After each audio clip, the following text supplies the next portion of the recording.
Well, good morning, everyone. Today's Thursday, January 30th. Almost February. Wow. If you join me in reading the Bible in a year, today's reading will be Genesis 43 through 45. And then tomorrow we'll wrap up the week with Genesis 46 and 47. And then on Saturday we'll wrap up the book of Genesis, doing 48 through 50.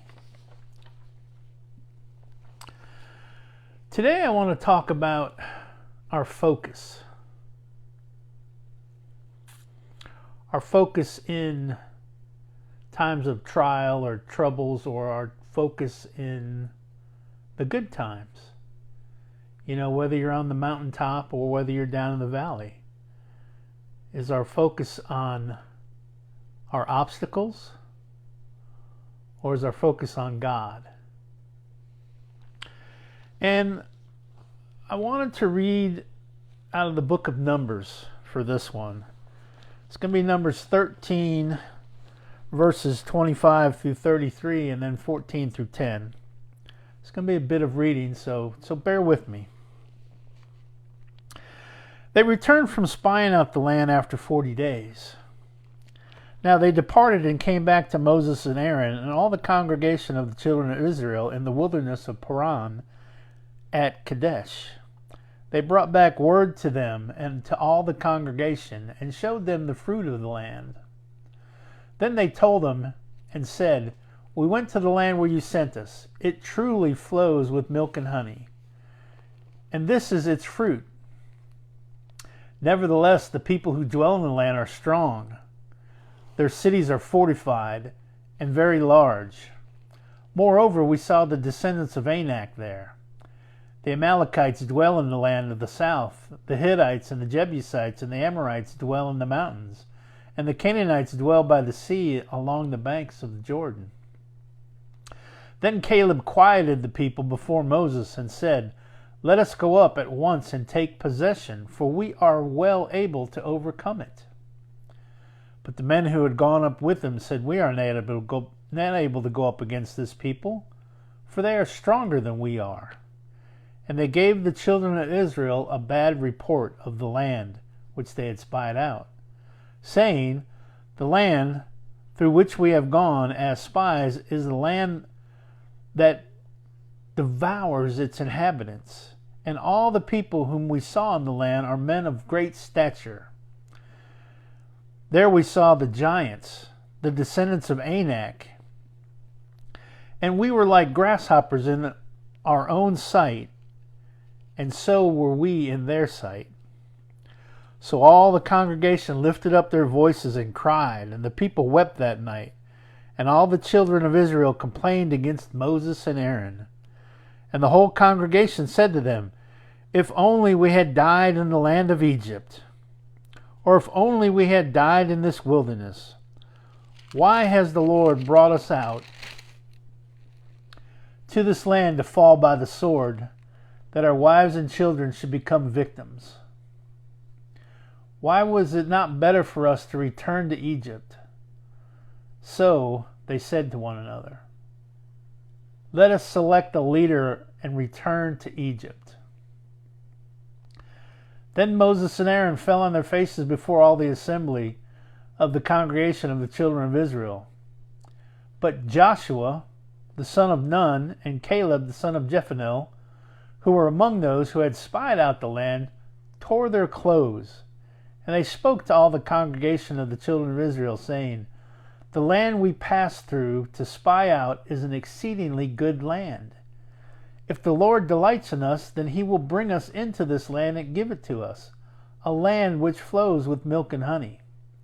Only do not rebel against the Lord, nor fear the people of the land, for they are our bread. Their protection has departed from them, and the Lord is with us. Do not fear them."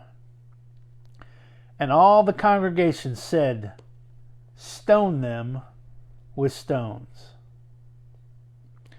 Then the glory of the Lord appeared in the tabernacle of meeting before all the children of Israel.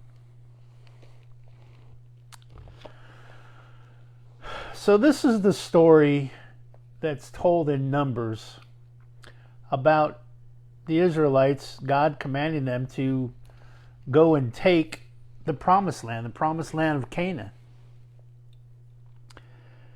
And they go and spy the land out, and they see that it's exceedingly good. They actually bring back some of the fruit from the land to show everybody. But out of the 12 spies that were sent, 10 of them gave a bad report because they were afraid. Reading the story, it makes me wonder, here it is, they were just delivered from their oppression and their slavery in Egypt.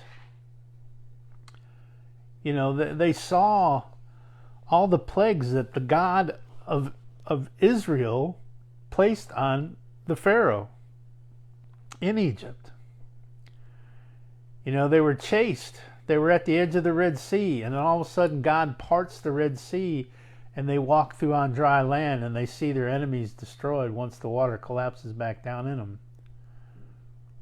But yet here, they lacked their faith. They focused more on the inhabitants of the land than the promise from God.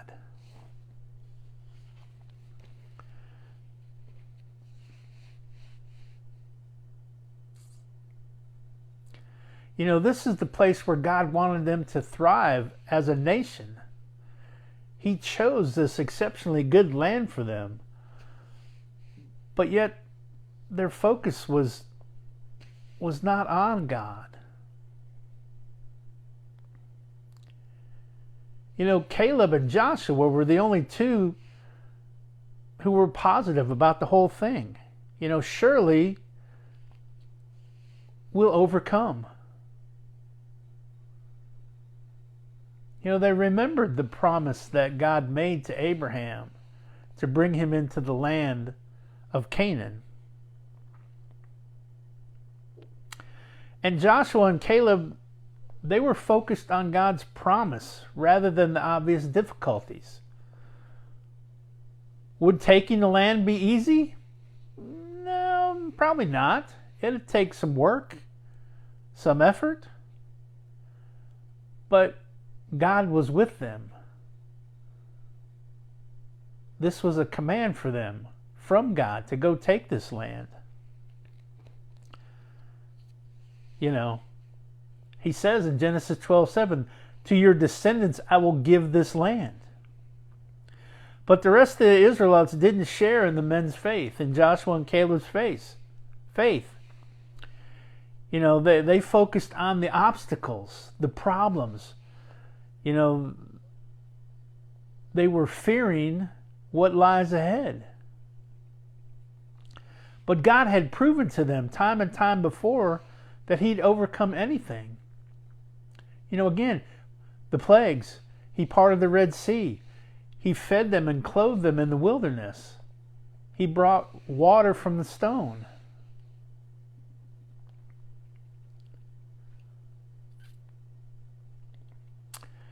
Focusing on obstacles distorts our vision. When we face problems so large that we can't see the outcome, it's tough for us to take that next step of faith. But if God has called us to do something, the reality is we need to see that God has already planned a way around, a way through, a way to conquer and overcome. No matter what the barriers are, no matter what lies in the path. And this is the same thing he has for you and for me. He has a path for each one of us. And the barriers and obstacles that we might see or might face, he's already taken care of that.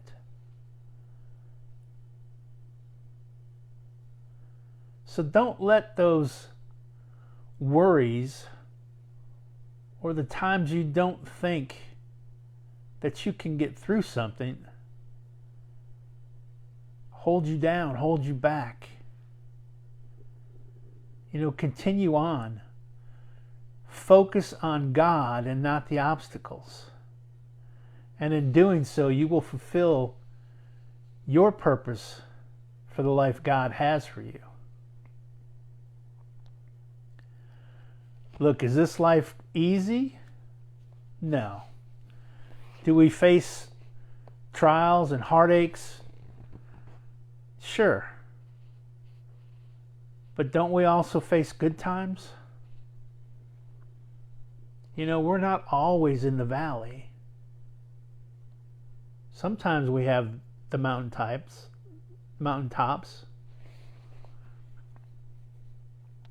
But sometimes we're in the valley for a while and things just don't seem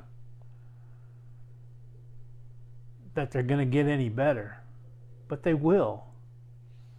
Stay focused on God and not the obstacles. Talk to God. Ask Him to get you through. Ask Him to guide you. Tell Him, Lord, I trust in your plan. Show me the way.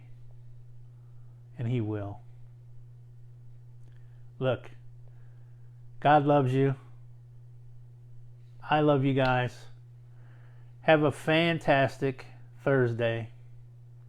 And God willing, I'll catch you tomorrow. Have a great day.